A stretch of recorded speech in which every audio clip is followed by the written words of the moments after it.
Hey everybody, Lindsay here, and it is finally time for another VHS haul.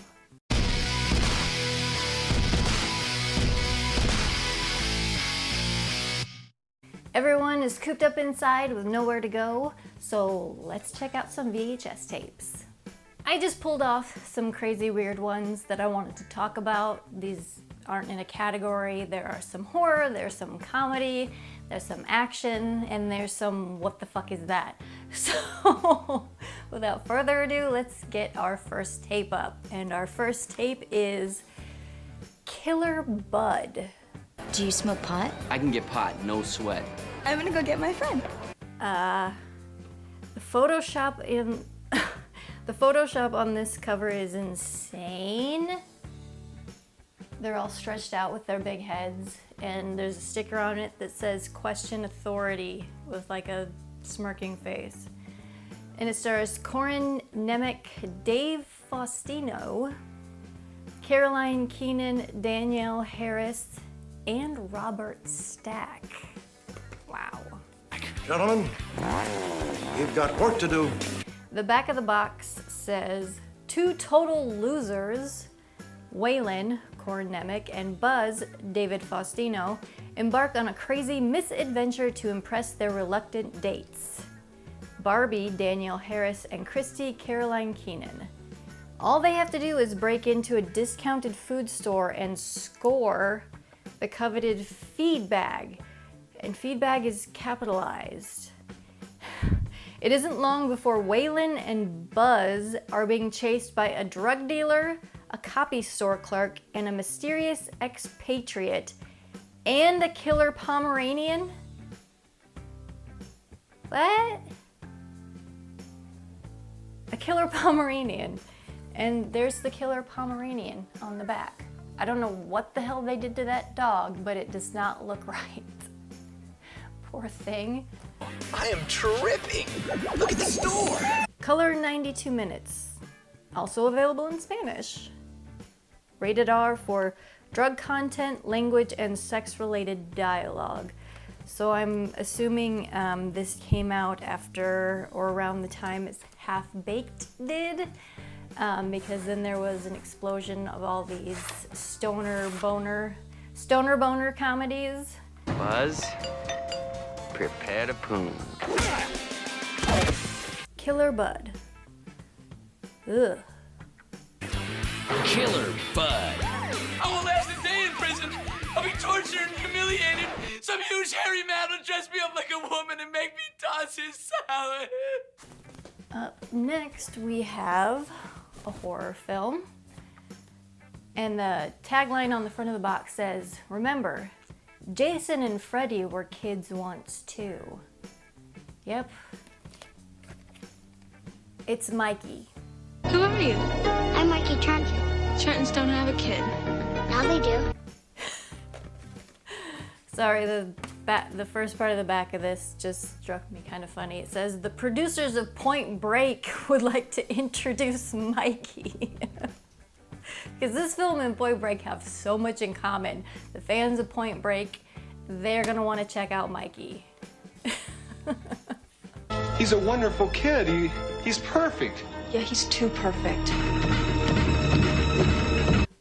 Mikey Kelvin, played by Brian Bonsall, has been a bad boy. Only nobody knows exactly how bad. Tragic and deadly accidents seem to happen all around Mikey. So, from foster family to foster family and from school to school he goes, leaving a trail of unanswered questions. Of course, everyone knows Mikey is just a sweet, misunderstood little boy. But remember, Jason and Freddy were kids once too. And on the back there's a picture of him holding a slingshot, a bow and arrow, and a hammer. I can put that down, it's not a toy. That's what you said. This came out in 1992. I'm wondering if this is around the same time as The Good Son, starring Macaulay Culkin and Frodo. Say goodbye.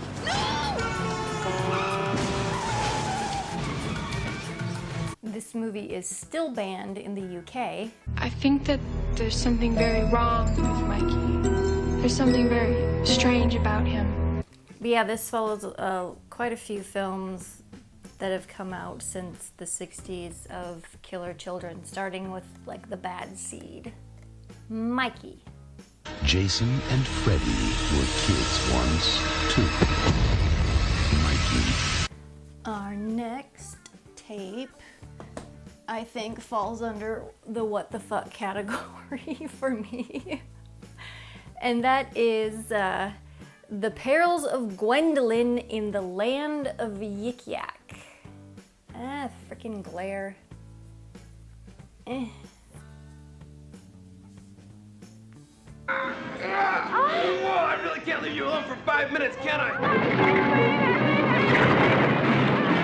Even just looking at the front cover, this looks like a mix of Indiana Jones and also Romancing the Stone a little bit. More thrills, oh, here we go. More thrills than Raiders, more romance than Romancing the Stone, more action than Temple of Doom. Beautiful actress Tawny Kitaen from Bachelor Party stars in this delightful and dazzling science fiction pop fantasy. I don't think I've ever heard any other film described under that genre. Science fiction pop fantasy from director Just Jakin, who is best known for his tantalizing ability to blend romance and eroticism in such films as Emmanuel, The Story of O, and Lady Chatterley's Lover. Drawn in part from the popular and shockingly sexy 1940s comic strip The Adventures of Sweet Gwendolyn, The Perils of Gwendolyn is an action-packed comic romp much like the recent Raiders of the Lost Ark and Romancing the Stone. When her father disappears in his search for a mythical butterfly, sweet young Gwendolyn, played by Kitaen, sets off to find him. As a stowaway, she soon finds herself cornered by a scurvy group of seamen. Come on, scream! More. Come on, you scream! More again. She is rescued by the handsome mercenary Willard, played by Brent Huff, and convinces him to escort her to the land of Yik Yak. What follows is a fabulous adventure in far-flung locales, climaxing at the Forbidden City, where Gwendolyn finds she must save Willard from a strange fate, sire to a new race of female warriors. It's fun and fantasy, romance and adventure, and sci-fi all rolled in one as you joined The Perils of Gwendolyn. I've watched this movie. It is batshit nuts. It starts off as a blend, a really bad blend of Raiders and Romancing the Stone, and then turns into some guy's weirdo gladiator fetish sci-fi porn that I cannot even describe. If you, I think this is on Amazon. You could probably find it streaming somewhere. Watch it. It'll blow your mind how it goes from 0 to 60. It's just completely nuts. At one point, there's women in these skimpy thong gladiator outfits serving as horses pulling chariots in a chariot race. And yeah, and that's not even the weirdest part. There's boobs and butts everywhere, and the lead guy is an asshole the entire time. He treats her so horribly, like throws her off the boat several times and threatens to beat her up and all this kind of stuff. Very, very misogynistic. And then he gets to be the sire for a new race of women warriors. And oh my God, it's just crazy. So if you have not seen Gwendolyn, The Perils of Gwendolyn in the Land of Yik Yak, I would recommend it. Don't watch it with anyone you want respect from. Because it is just crazy. I belong to you, body and soul. You're kidding. Ugh. This came out, it's only 88 minutes. But it is 88 minutes of pure what the fuck. Perils of Gwendolyn.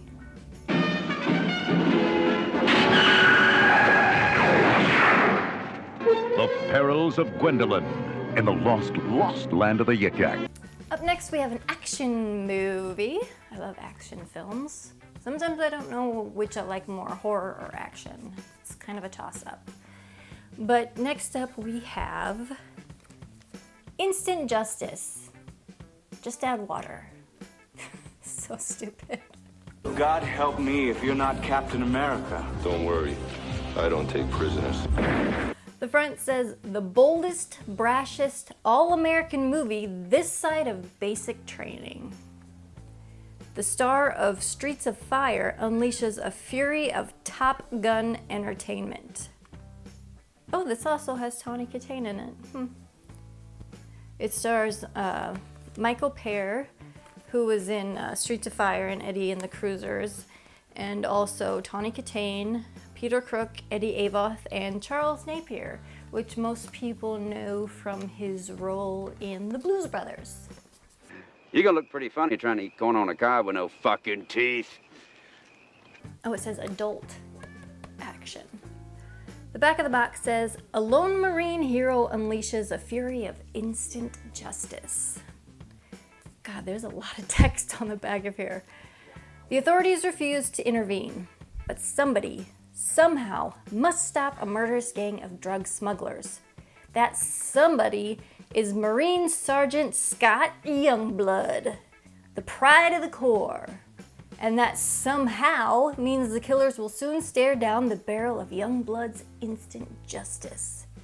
Michael Perry, Eddie and the Cruiser Streets of Fire, stars as Sergeant Youngblood, an all-American hero intent on enforcing the age-old eye for an eye code of ethics that has made box office successes of films like Rambo, First Blood Part 2, Commando, and Raw Deal. They're saying, hey, you know these way better movies? If you like those, you may like this. Corps ever got wind of how Youngblood operates, they'd want his hide. When Youngblood's journey to Madrid to visit his sister becomes a trip to the morgue to identify her body, he sets out after the murderers.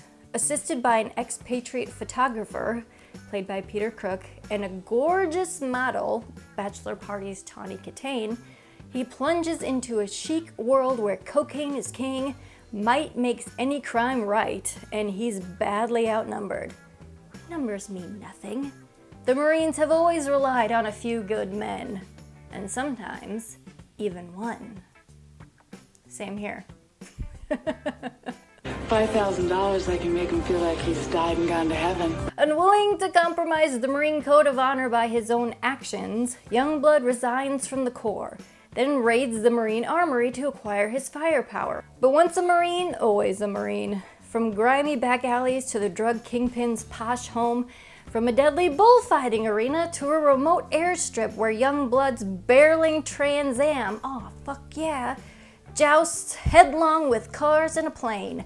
The sergeant unleashes a bullet-laced vendetta, a heart-pounding revenge marked by the skill and valor of the few and the proud.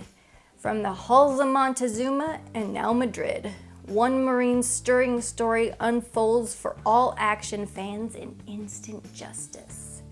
Holy shit, this kind of sounds awesome. It came out in 1986 from Warner Brothers. It's rated R. And I really like this cover because it's an illustrated cover. It's not a photo.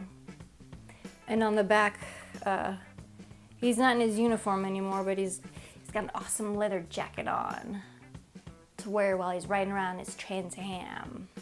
What, tough guys don't kiss? Instant justice. Firing off round after round of instant justice. Last but not least, we have one of my favorite movies ever. It's horror, sci-fi, and actually it's kind of tonally all over the place because there are some points where it almost feels like a slapsticky children's film for some reason, and that is Man's Best Friend. I want Max back. We're not talking about a street mud here. We are talking about $1 million research album. Thank you, Max. Sweet. Man's Best Friend stars Ali Sheedy and Lance Henriksen. I love Lance Henriksen and he does a great job in this. The front of it says, companion, protector, killer. In the right hands, Max can save thousands of lives. In the wrong hands, he can be a deadly weapon. And there's a pull quote on the back that says, it's a howl, a canine terminator. That's from Jeff Craig of 60-second preview. The back of the box says, blood curdle, and it's not even, they didn't even capitalize the beginning of their sentence.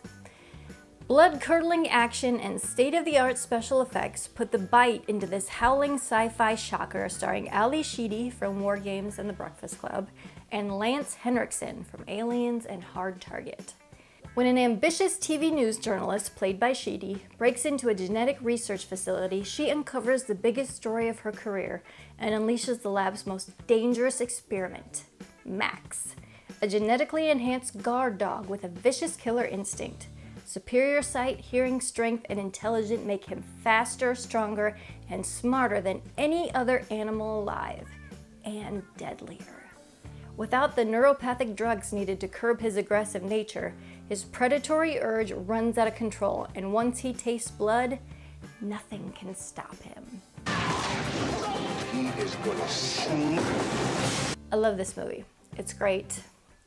It's got some great kills and great moments and great horror cliche moments, but the weird thing about this movie is that it has some of the same beats, characters, and moments of a slapsticky children's film. There's like these bumbling dog catchers. Hey, chill, flea bag, or I'll stun gun your butt. And the ending of this film, the dog dies, spoiler alert, but you know, in kids movies, like back in the 80s and 90s, when a dog would die, he had a relationship with a neighbor lady dog, and at the end of the movie you see that the lady dog had puppies, and of course, by some miracle of science and genetics, all of the puppies look like the mother except for one that looks like the father.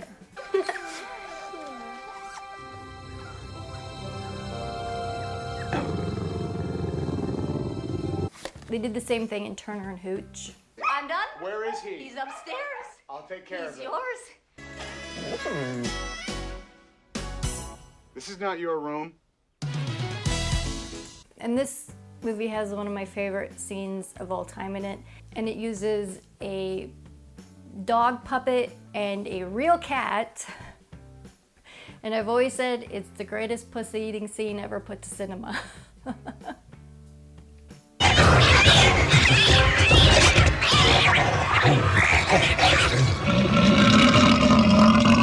Man's Best Friend. If you have not seen it, check it out. And you'll know exactly what I'm talking about with the weird tonal moments.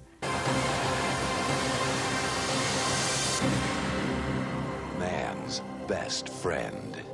Well, that is going to do it for this VHS haul. Hopefully you like this one. I'm going to try to get out some more videos while we're all stuck inside. Something to do, something for me to do, something for you to watch. Hopefully it'll work out for both of us. But that is going to do it for this video. So until next time, this is Lindsay signing off. I'll check you later.